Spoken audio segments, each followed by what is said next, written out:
Hi, I'm Katie. Hi, I'm Abby. Hi, my name is Ian Yeager. My name is Miles. My name is Ava Wilson. My name's Aldi Coldrick. Hi, I'm Bridget. Hi, my name is Eddie Gary. My name is Tyler. I'm Eliza. I'm Rowan. I'm Zach. And I'm Max. Ian, I see in the questionnaire it says you didn't know what the Clery Act was. So the Clery Act requires all colleges and universities to report campus crime data and to offer resources, policies that improve campus safety. What do you think about that? I think it's a very good program, but I'm very curious as to what other reaches it makes to local hospitals and to local police enforcement. Well, what if I told you that it only covers crime on campus? So if a rape or a sexual assault were to occur on campus, then it'll show up in the statistical data. But if you live off campus or commute to campus, and if a rape or sexual assault were to happen off campus or even like right across the street where the campus line ends, they do not report it in the school's crime statistics. What do you think about that? It doesn't represent the entire school, so it's a flawed system. It doesn't, yeah.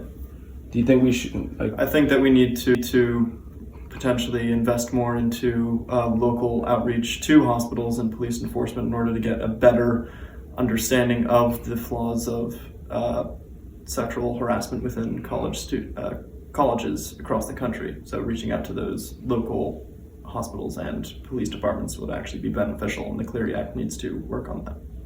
Thank you, Ian. All right, so how do you guys feel that the Clery Act does not cover off-campus rapes or sexual assaults, even if it's like right across the street from campus? I feel it's unjust, as a lot of social activities happen off campus where there might be drinking and people might not be fully protected, and if something were to happen, the university is not there to help them out. Yeah, I agree. Like, a lot of schools have a different proportion of on-campus to off-campus students, and that would like not show up in the Clery Act data. I mean, I feel like there's definitely some regulatory oversight there. Maybe something that should be closed up at some point. Sounds like a little bit of a loophole. I mean, I agree with Declan. I think that it's a good start, but it definitely doesn't encompass the whole picture, especially at a school like URI where the majority of students live off campus. Ava, what is victim blaming? Victim blaming is applying blame to a victim of sexual assault or rape. Alden, what are some victim blaming statements? Some statements can be, you shouldn't have gone to that party, you shouldn't have drank that much, you shouldn't have been wearing that. All things to make it seem like whatever happened is their fault and not the offender. So Bridget, during the questionnaire, you answered that the percentage of sexual assaults that are committed by someone the victim knows is 50%, and you also said they're most likely to be sexually assaulted at a college party. What if I told you that that's wrong? It's actually as much as 87% of people are sexually assaulted by someone they know, and it's most likely to happen in their own home or dorm room.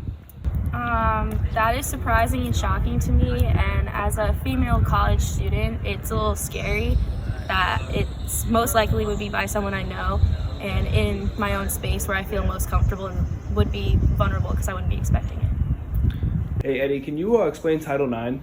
Yeah, Title IX is a thing that occurs at every school. It's usually between one or two students,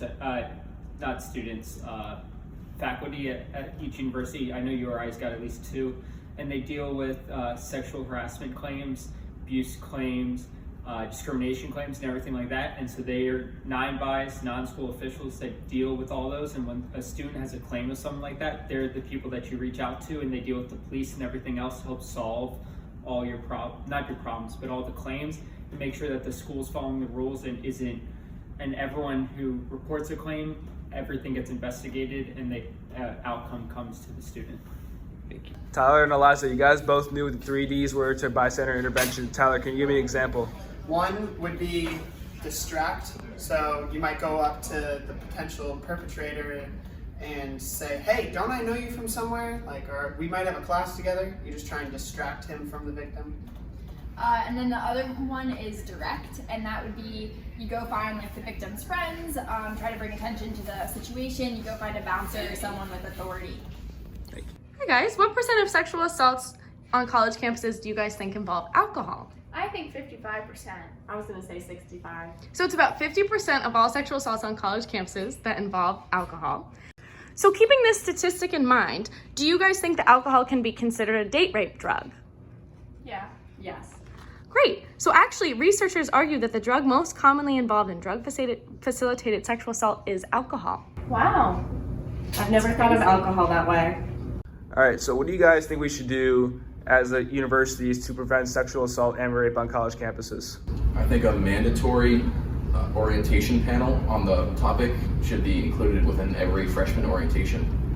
I think it should be part of the curriculum, especially early on. A class like URI 101 should go over it to like the general class public.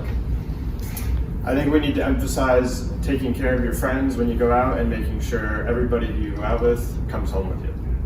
I stand. I stand. I stand. We stand against sexual assault. I stand against sexual abuse of students on campus. We stand. We stand. We stand. We stand against sexual violence.